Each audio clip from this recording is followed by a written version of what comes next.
I sat in the third row, my hands folded in my lap, the black dress I'd bought for my mother's funeral suddenly too tight around the ribs. The church smelled like lilies and old wood, and every breath I took felt borrowed, like I was inhaling someone else's grief. The casket was closed. That was what Thomas's brother had told me on the phone 3 days ago. Closed casket, Margaret. Best this way. Car accident. You know how it is. I hadn't known how it was. Thomas had been in Denver on business. At least, that was what he'd told me. He'd called from the airport, his voice crackling with that static he always complained about, said he'd be home by Thursday, kissed the phone like he always did, and hung up. That was Monday. By Wednesday, he was dead. By Thursday, I was a widow. I didn't cry when they lowered the casket. I'd cried already in the bathroom at the funeral home, staring at my reflection and wondering why my eyes looked so normal. Red, yes. Puffy, certainly. But normal. Like the face of a woman who had lost her husband of 12 years, a woman who should be shattered. And I was shattered, I told myself. I was. I just couldn't feel the edges yet. The priest spoke about Thomas's kindness, his generosity, his love for his family. I nodded when I was supposed to nod. I stood when I was supposed to stand. And then I sat back down, and that was when I saw her. She was in the front row. I knew she didn't belong there. The front row was for family. For me. For Thomas's brother, Richard, who had flown in from Phoenix. For Thomas's mother, who was too frail to attend and had sent a wreath instead. But there she was. A woman with dark hair pulled back in a severe bun, wearing a black dress that looked expensive and wrong, like she'd bought it for a gala instead of a funeral. She was crying. Really crying. The kind of crying that comes from the gut, that shakes your shoulders and makes your mascara run in rivers. I watched her, and something cold settled in my stomach. Richard leaned over. Margaret, do you know her? I shook my head. But I was lying. I didn't know her, not her name or her face, but I knew that dress. I knew that posture. I knew the way she held her hands, clasped so tight the knuckles were white, because I held my hands the same way when I was trying not to scream. The service ended. People filed past me, squeezing my shoulder, murmuring condolences. I stood like a mannequin, my eyes fixed on the front row. The woman didn't move. She sat there, her shoulders still shaking, even after the church had emptied. I walked down the aisle. My heels clicked against the marble, too loud, obscene. I stopped at the end of her pew. She looked up. Her eyes were blue. Thomas's favorite color. He'd always said blue eyes were honest eyes. Who are you? I asked. My voice didn't sound like mine. It sounded like a woman on a television show, a woman who had rehearsed this scene. She wiped her face with a tissue that was already shredded. I'm Elena, she said. Elena Voss. I'm Thomas's wife. The word hit me like a physical blow. I actually stepped back, my hand finding the back of the pew to steady myself. That's not possible, I said. I'm Thomas's wife. I'm Margaret. Margaret Hale. We've been married for 12 years. Elena blinked. Her tears stopped suddenly, like a faucet turned off. 12 years? She whispered. We've been married for 12 years. We were married in June 14th, 2014, in Santa Fe. My wedding had been in September 3rd, 2014, in Chicago. We stared at each other. The church was silent except for the hum of the ventilation system and the distant sound of traffic outside. I could smell her perfume, something floral and heavy. Not mine. Thomas had always said he hated perfume. He said it gave him headaches. Show me, I said. My voice was barely audible. She reached into her purse, an expensive leather bag, black, with a gold clasp, and pulled out a wallet. From the wallet she extracted a photograph. A wedding photograph. Her, in a white dress that was simpler than mine had been, standing next to Thomas. He was wearing the same suit he'd worn to our wedding. The same smile, the same tilt of his head. I reached into my own purse. My hands were shaking so badly I could barely unzip it. I found my phone, scrolled through my photos, found the one I was looking for. Our wedding day. Me, in my lace gown. Thomas in that suit. That smile. That tilt. We held the photos side by side. He told me he was a pilot, Elena said quietly. He said he flew for a regional airline. That's why he was away so much. 3, 4 days a week. He'd come home with stories about turbulence over the Rockies, about a passenger who had a heart attack mid-flight. I laughed. It came out wrong, high and brittle, like glass breaking. He told me he was a surgeon, a cardiac surgeon. He said he was on call at Denver General. That's why he had to travel. Consultations, emergencies. He'd come home smelling like antiseptic, with stories about saving a teenager who'd been shot, about a transplant that went wrong. Elena looked at me. Her eyes were still red, but something had shifted in her face, a kind of dawning horror that mirrored my own. He smelled like antiseptic? He bought it, I said. Online. He'd spray it on his clothes before he came home. I found the bottle once, in his gym bag.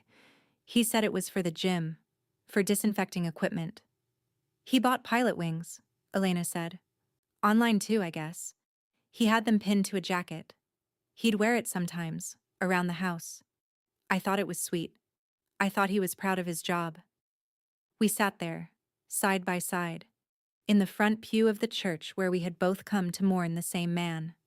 The lilies were too sweet. The silence was too loud.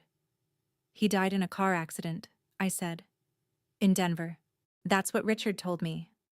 Elena shook her head. He died in a car accident in Phoenix. That's what his sister told me. She called me. She said she got my number from his phone. She said she was sorry, that the funeral was in Chicago, and she hoped I could make it. Richard called me, I said. He said Denver. He said the funeral was in Chicago. We looked at each other. Two women in black dresses holding photographs of the same liar. He had a sister? I asked. Apparently, Elena said. I never met her. He said his parents were dead, that he was an only child. His mother is alive, I said. She's in a nursing home in Wisconsin. She sent a wreath. Elena closed her eyes. His mother is alive, she repeated. And he told me he was an orphan, raised in foster care. He cried when he told me. He said he'd never had a family until he met me. I thought about the nights Thomas had held me, his face buried in my hair, his voice thick with emotion. He'd told me the same thing. Different words, maybe. Different tears. But the same story. The lonely boy who had found his home in me. How did you meet him? I asked. Coffee shop, Elena said. In Santa Fe. I was a barista. He came in every morning for 3 months.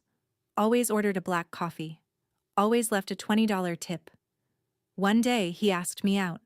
He was so shy. So careful. He said he'd never done this before. That he was nervous. I felt sick. I met him at a hospital gala, I said. In Chicago. I was a nurse. He was the keynote speaker, apparently. He talked about the future of cardiac surgery. I didn't understand half of it, but I thought he was brilliant. Afterward, he found me by the dessert table. He said he'd noticed me during his speech. That he couldn't stop looking at me. That he'd never felt this way before. He was good at never, Elena said. Never felt this way. Never done this before. Never had a family. Never had a wife, I added. We sat in silence for a long time. The church was completely empty now.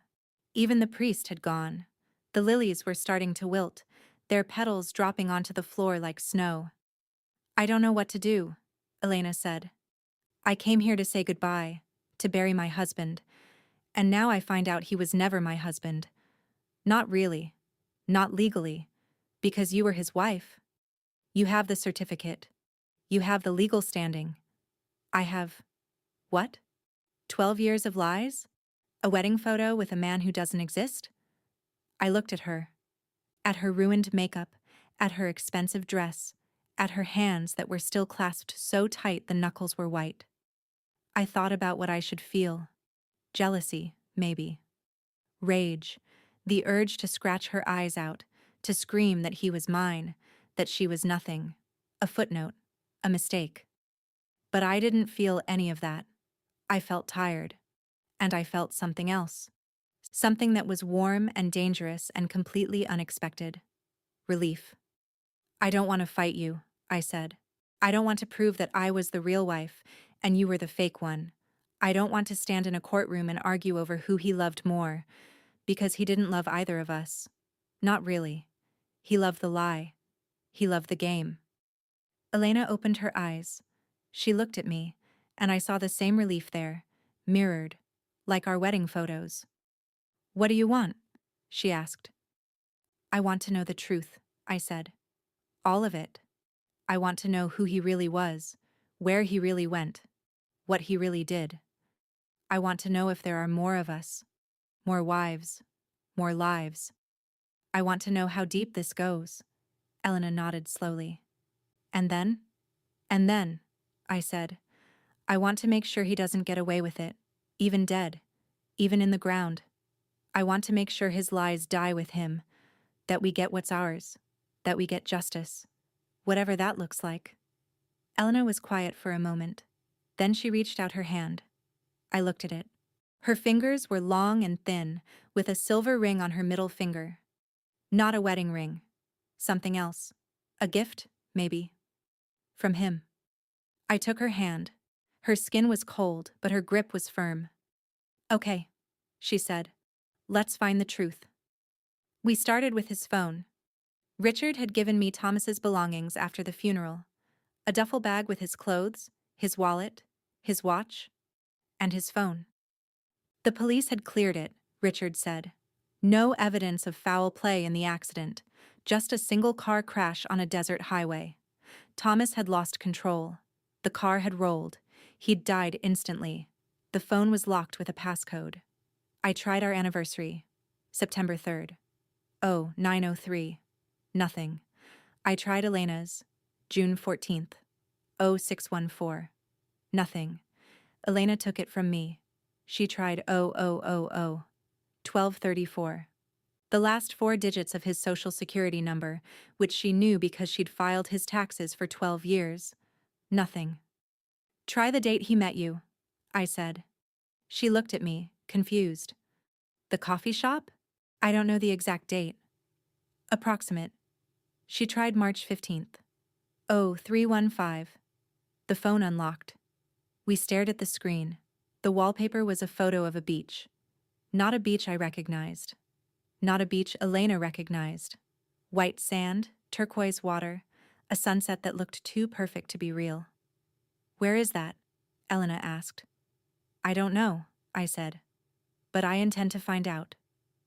We went through his messages first. There were 2 messaging apps. One was standard, the one he used with me.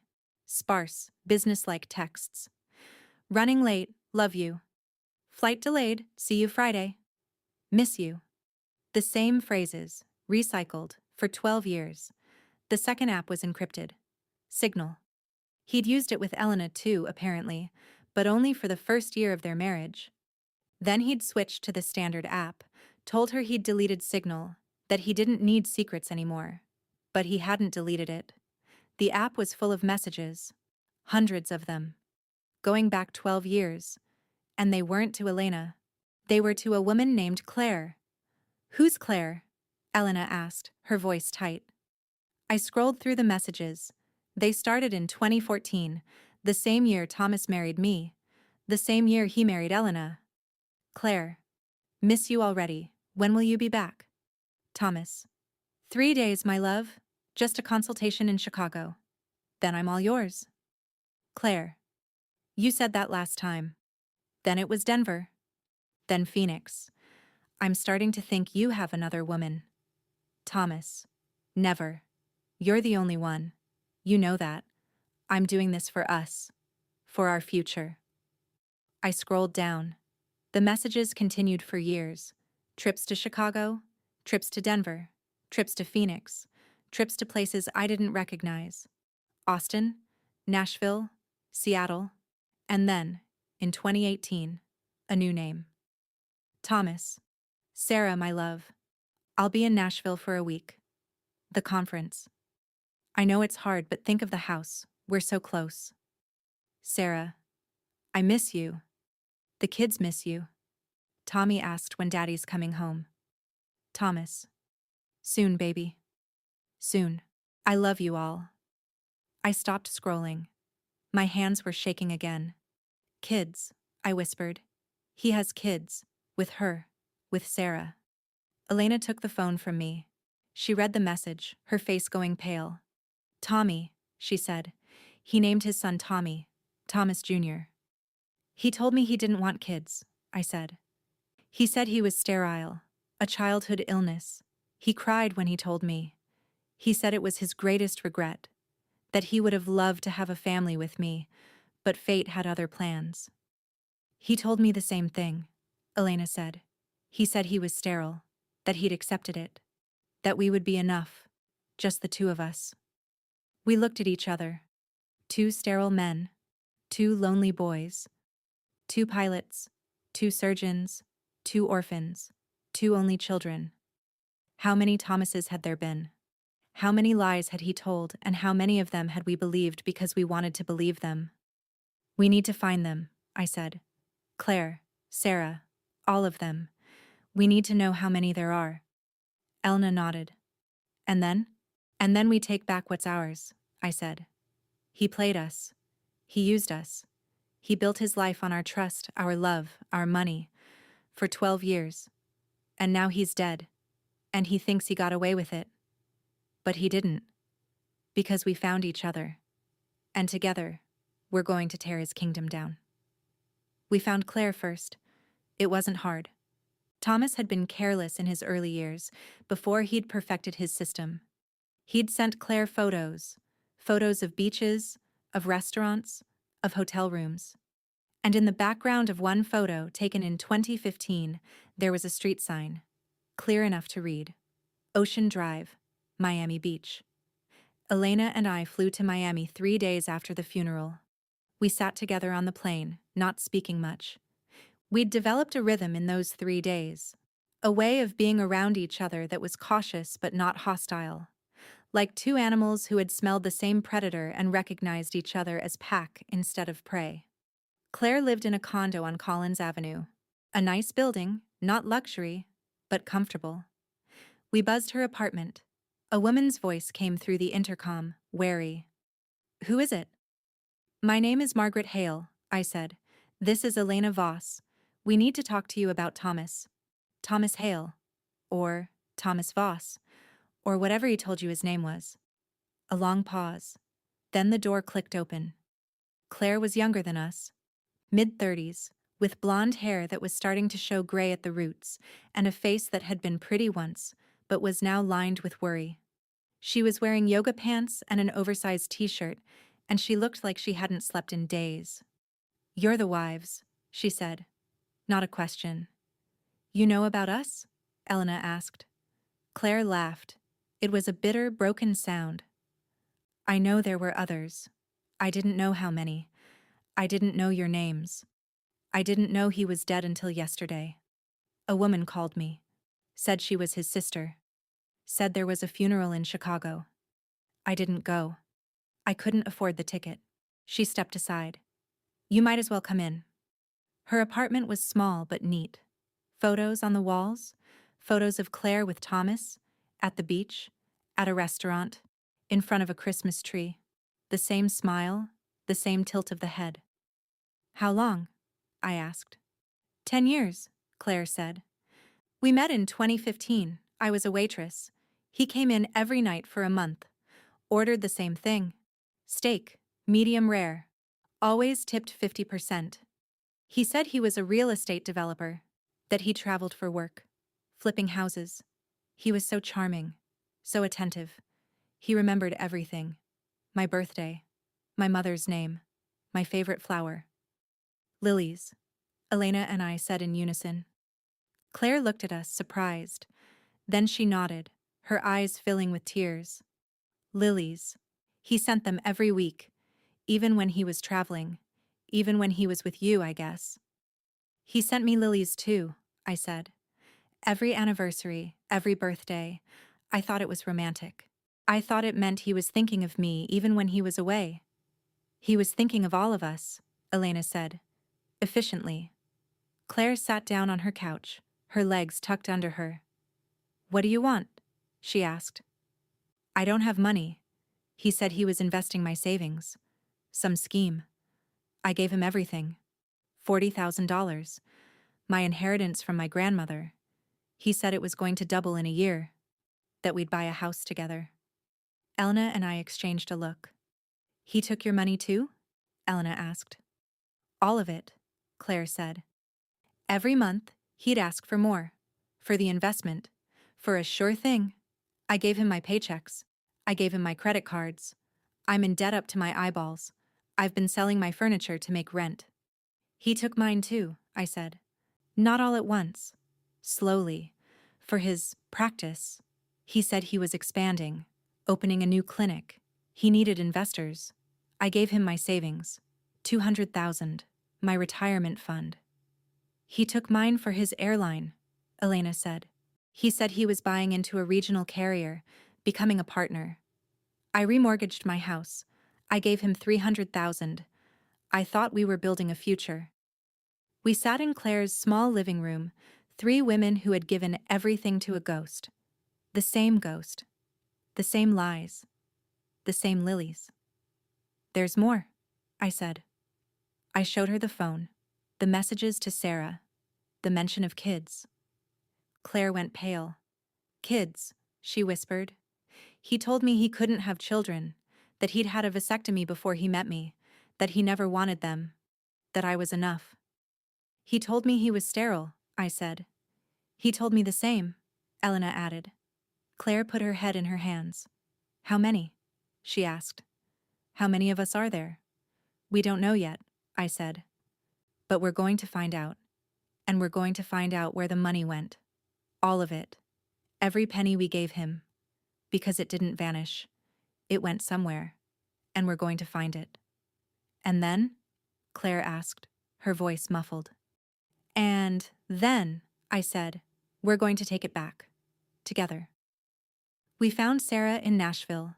It took 2 weeks.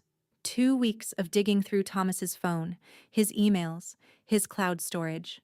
2 weeks of late nights in Elena's hotel room in Miami, which had become our command center, surrounded by laptops and takeout containers and coffee cups. 2 weeks of learning each other's stories, each other's wounds, each other's strengths. Elena was organized, methodical. She kept spreadsheets, timelines, databases. She had been an office manager before Thomas convinced her to quit her job to support his career. She was the one who figured out the pattern. The way Thomas had structured his lives like a corporation, with each wife in a different territory. Each story tailored to the woman's aspirations. Claire was intuitive, emotional. She could read people, sense lies, know when someone was holding back. She had been a waitress for 15 years, and she said you learned to read tables or you starved. She was the one who found Sarah, tracking down a mention of Nashville conference in an old email to a contact Thomas had forgotten to delete. I was the connector, the one who held us together. I had been a nurse for 20 years, and I knew how to stay calm in a crisis, how to triage, how to keep people breathing when everything was falling apart.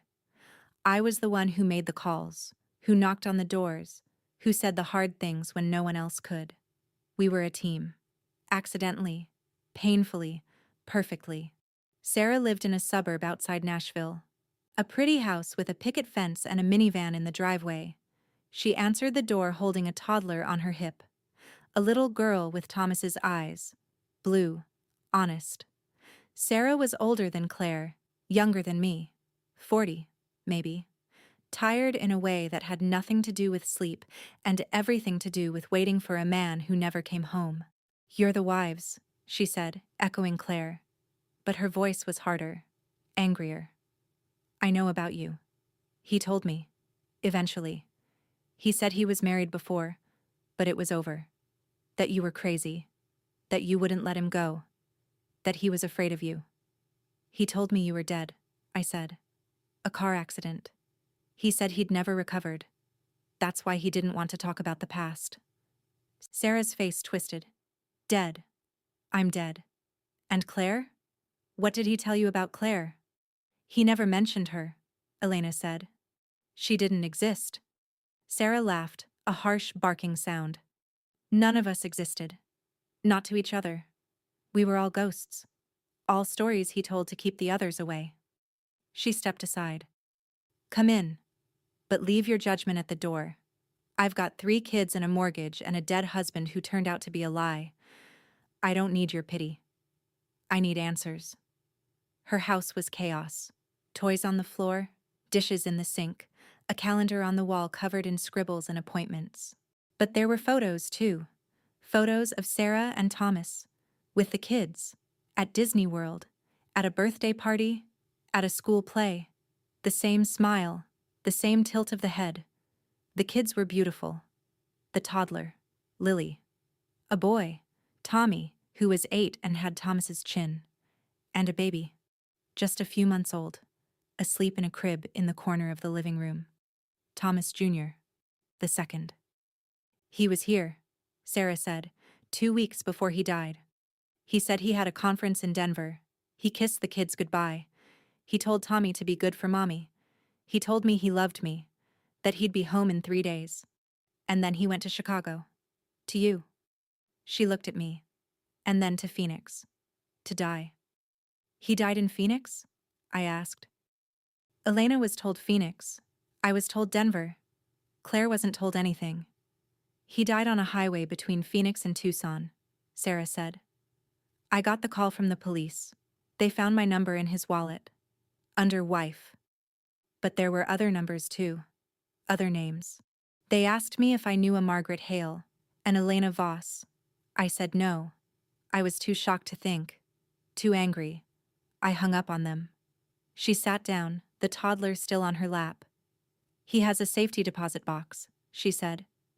At a bank in Phoenix. He told me about it once when he was drunk. He said it was his insurance policy, that if anything ever happened to him, I should go there. But he never gave me the key. He never told me which bank. Elena pulled out her laptop. We've found 3 bank accounts so far, she said.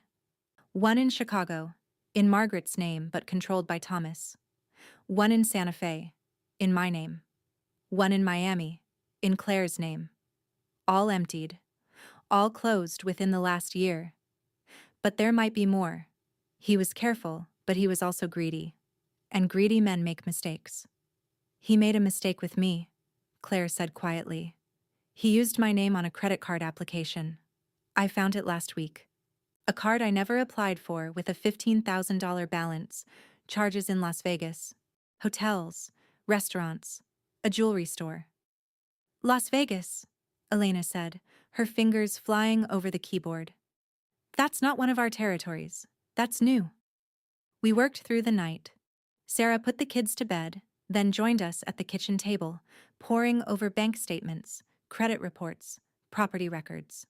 By dawn, we had found 2 more women, a Jennifer in Austin, a Rachel in Seattle. Both married to Thomas. Both told different stories. Both drained of money, hope, and years. 6 wives, 6 lives, 12 years of parallel existence. And then Elena found the property records. He bought a house, she said, her voice hushed, in Las Vegas, 2 years ago. Paid cash, $400,000. The deed is in the name of a trust, the Hale Voss Trust. I felt cold. Hale Voss. Our names. Together. He was planning something, Sarah said. A retirement. An escape. He was going to vanish. To leave us all and start over. In Las Vegas. With someone new. Or with the money, Claire said. All our money. All our futures. In one house. One trust. One lie. We need to go to Las Vegas, I said. We need to find that house. That trust. We need to find out who else he was planning to hurt. Elena looked up from her laptop. Her eyes were red, her hair was a mess, but she looked more alive than I'd ever seen her. Together? She asked. Together, I said. Claire nodded. Sarah reached across the table and took my hand. then Elena's, then Claire's. 4 hands, clasped in the center. "The Wives' Club," Sarah said, and laughed. It was the first real laugh I'd heard in weeks. "The Wives' Club," I agreed, "and we're about to become his worst nightmare." Las Vegas was a furnace in August. The heat hit us like a wall as we stepped off the plane, 4 women in sunglasses and black dresses that had become our unofficial uniform. We looked like a coven, a sisterhood of the betrayed. The house was in a gated community in Summerlin, a McMansion with a pool and a 3-car garage and a view of the mountains that probably cost extra. We drove past it 3 times before we parked across the street and watched. A woman came out at noon. Young, blonde, wearing a bikini and carrying a yoga mat. She got into a red convertible and drove away. "Wife number 7?" Claire asked. "Or 8, Elena said. "Or 9. Who knows how many there are." We waited until dark. Then we walked up to the front door and rang the bell. A man answered. Not Thomas. A different man. Older, heavier, with a beard and a beer gut and a confused expression. "Can I help you?" he asked. "We're looking for Thomas Hale," I said. "Or Thomas Voss. Or whatever name he used with you." The man's face changed. Recognition, then anger. "You're the wives," he said. "He told me about you. All of you. Crazy exes, stalkers, women who couldn't let go." "And you are?" Elena asked, her voice like ice. "I'm his business partner," the man said. Gary Holt. We were opening a casino together. The Hale Voss Casino. He was the money man. I was the operations guy. He said he was a widower. That his wife died of cancer. That he was rebuilding his life. That he needed a partner he could trust. "He told me he was sterile," I said. "He told me he was an orphan," Elena said. "He told me he was a pilot," Claire added. "He told me he was a surgeon," Sarah finished. Gary looked at us, one by one. His face went from angry to confused, to something that looked almost like pity. "He took my money too," he said quietly. 500,000, my life savings. He said it was an investment, that we'd be millionaires in a year. "He took everything from all of us," I said. "Our money, our years, our trust. And now he's dead, and we're trying to find out where it all went. So we can get it back. So we can make sure he doesn't win. Even from the grave." Gary stepped aside. "You better come in," he said. The house was half furnished. A leather couch, a big screen TV, a kitchen that looked like it had never been used. But in the office upstairs, we found what we were looking for. Files, boxes of them, bank statements, property deeds, fake IDs, passports with Thomas's face and different names. Thomas Hale, Thomas Voss, Thomas Reed, Thomas Black, Thomas Gray. He had been planning to disappear, to become someone new, to leave us all behind with our debts and our memories and our broken hearts. And in the center of the desk, a single key, a safety deposit key, with a bank logo. First National Bank of Phoenix. "He was going to run," Gary said. "He told me he had a nest egg, that once the casino was running, he was going to retire, to a beach somewhere, to a new life. He said he deserved it, that he'd worked hard for it." "He worked hard," Elena said, picking up the key, "at lying, at stealing, at destroying lives." "We need to go to Phoenix," I said. "We need to open that box. We need to know what's inside." Gary nodded. "I'll drive," he said. "I know the way, and I want to see his face when you open it, even if it's just a photo, even if he's already dead." The safety deposit box was small, a metal drawer in a wall of identical metal drawers. The bank manager was wary, but Elena had prepared. She had a death certificate. She had a marriage certificate. She had proof that she was Thomas Voss's legal wife. And she had a court order, obtained in a frantic 2-day legal blitz with a lawyer Claire had found through a customer at the restaurant. The manager opened the box. Inside, there was a single envelope. Elena opened it. Her hands were steady now. We had all become steady in our way. The shock had worn off. replaced by something harder, something that didn't break. Inside the envelope, there was a letter and a list. My dearest wives, it began. Elena read it aloud, her voice flat, unemotional. If you're reading this, then I'm dead, and you've found each other. I always wondered if you would. I hoped you wouldn't. But part of me, the part that still believes in fate, in karma, in the inevitable, knew that you would. You're all too smart, too strong, too good for me. That was the problem, you see. You were all too good, and I was never good enough for any of you. I took your money because I could, because it was easy, because you loved me, and love makes people blind. I'm not asking for forgiveness. I don't deserve it. I'm not even asking for understanding. I just want you to know that it was never personal. It was never about you. It was about me. About the hole inside me that I've been trying to fill since I was a child. A hole that no amount of money, no amount of love, no amount of wives could ever fill. The list attached is everything. Every account, every property, every lie. I kept it because I'm a coward. Because I thought that if I kept a record, somehow it would make it real. Somehow it would matter. It doesn't. I know that now. Or maybe I knew it all along. I'm sorry. I know that's not enough. I know it's worthless. But it's all I have. Thomas. We stood in the bank vault, 5 people who had been destroyed by one man. The letter hung in the air like smoke. He's sorry, Claire said. He's sorry, and he thinks that fixes it. It doesn't fix anything, Sarah said, her voice hard. But the list fixes everything. Elena unfolded the paper.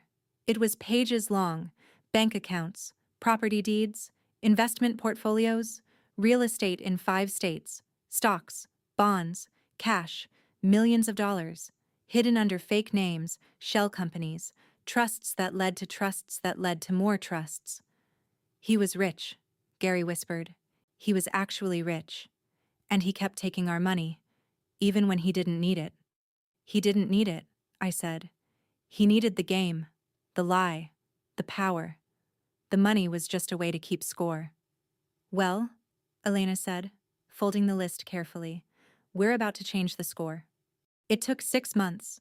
6 months of lawyers, of court dates, of depositions and discoveries and endless paperwork. 6 months of living in hotel rooms, of eating takeout, of holding each other up when one of us faltered. 6 months of becoming something we never expected to be. A family.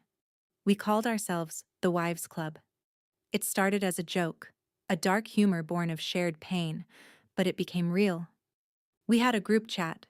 We had a logo, designed by Tommy, Sarah's son, who drew 5 stick figures in black dresses holding hands. We had meetings, weekly, rotating between our cities: Chicago, Santa Fe, Miami, Nashville, Las Vegas. We found 2 more wives, Jennifer and Austin, who had been married to Thomas for 8 years and had given him $100,000 for a tech startup. Rachel in Seattle, who had been with him for 5 years and had co-signed loans that had ruined her credit. They joined us, adding their names to the lawsuits, their stories to our collective history. 8 wives, 8 lives, 12 years of parallel destruction. And one by one, we took it all back. The house in Las Vegas, sold.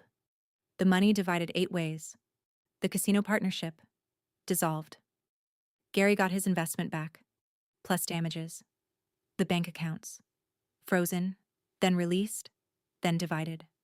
The stocks, the bonds, the real estate, all of it. Every penny Thomas had stolen, hidden, hoarded. It wasn't easy. Thomas had been careful, but he had also been arrogant. He had kept records, he had left trails, and he had underestimated us, all of us. He had thought we were weak, that we were dependent, that we would crumble without him. He was wrong. By the end of 6 months, we had recovered nearly $2 million. Not everything. Some of it was gone, spent, vanished into the hole inside him that he could never fill. But enough. Enough to pay off Claire's debts, to restore Sarah's credit, to refund Elena's mortgage, to rebuild my retirement. Enough to give Jennifer a fresh start, to help Rachel buy a house, to set up college funds for the kids, and enough to do one more thing. We buried him again. Not literally. He was already in the ground in a cemetery in Chicago, under a headstone that read, "Beloved Husband." But we buried his lies, his legacy, his power over us. We did it on the anniversary of his death, a year to the day. We met at the cemetery, all 8 of us, plus Gary, plus the kids, plus a few friends and reporters who had followed our story. It had become news somehow. The Wives Club. The women who had been betrayed by one man and had chosen justice over revenge, unity over division. We stood at his grave. The headstone was still there, but we had added something. A plaque, small, at the base. To the man who taught us we were better together than with him. We didn't cry. Not this time. We had cried enough. We had cried for the years we lost, the money we gave, the love we wasted on a ghost. We had cried for the children who would grow up without a father, for the dreams that had been stolen, for the trust that could never be fully restored. But we had also laughed. We had laughed at the absurdity of it, at the sheer, breathtaking audacity of his lies, at the way he had kept 6 wives in 6 cities, telling 6 stories, for 12 years, without any of us knowing. At the way he had thought he was smart, when really he was just lucky. Lucky that we were kind. Lucky that we were trusting. Lucky that we loved him enough to believe. And we had built something new. Something he never could have imagined. A network. A sisterhood. A family of choice. Born from the wreckage of a family of lies. Elena stood at the front. She had become our leader, in a way. Not because she was the oldest or the wisest, but because she was the most organized, the most determined. The one who had kept us going when we wanted to quit. "We're not here to mourn," she said, her voice carrying in the cold November air. "We're here to say goodbye. Not to Thomas, to who we were with him, to the women who believed his lies, who needed his love, who thought they weren't enough without him." She looked at each of us. Claire, with her new apartment, and her new job as a manager at the restaurant where she had once waited tables. Sarah, with her kids and her rebuilt credit and her new boyfriend, a teacher who was kind and boring and exactly what she needed. Jennifer, with her tech degree, paid for by the settlement, and her new job at a startup. Rachel, with her new house and her rescue dog and her quiet, steady happiness. And me, Margaret, the first wife, the legal wife. The one who had started it all by sitting down next to a stranger in a church and asking, "Who are you?" "We're enough," Elena said. "We were always enough. He just made us think we weren't. And today, we take that back. We take it all back." She reached into her bag and pulled out a single lily. White, pure, perfect. She placed it on the grave. Then Claire added one, then Sarah, then Jennifer, Rachel, me. 7 lilies. One for each wife he had tried to destroy. And then Gary stepped forward. He added an 8th, a red rose. "For the business partner," he said, his voice gruff, "the one he screwed over too." We stood there. 8 flowers on a grave, 8 lives, rebuilt, 8 women and 1 man who had chosen not to be victims. "To the Wives Club," I said. "To the Wives Club," they echoed. And then we walked away, together, into whatever came next. I live in Chicago still, in a new apartment, smaller than the one I shared with Thomas, but brighter, filled with light and plants and photos of my new family. The Wives Club meets here every month. We rotate, but Chicago is home base. It's where it started. Elena lives in Santa Fe, but she's talking about moving. She says she wants a change. She's dating someone, a woman she met at a lawyer's conference. She says it's new, it's scary, it's real. I'm happy for her. Claire is in Miami, managing that restaurant, saving for her own place. She sends us photos of the beach every morning. She says the sunrise is better when you're not waiting for someone to come home. Sarah is in Nashville, her kids growing like weeds, her new husband teaching Tommy to play chess. She says she's learning to trust again. Slowly. One day at a time. Jennifer is in Austin, coding apps, building something real. Rachel is in Seattle, walking her dog, planting a garden. Gary is in Las Vegas, running a small casino of his own, legitimate this time, honest. And me? I'm a nurse again. Back at the hospital, helping people who are actually sick, actually hurt, actually in need. It's hard work. It's real work. It matters. Sometimes I think about Thomas. Not often, but sometimes. I think about the man I thought I married. The kind, shy, lonely boy who had found his home in me. I wonder if he ever existed. If there was ever a moment, a real moment, when he was telling the truth. When he loved me. When he was the man I believed him to be.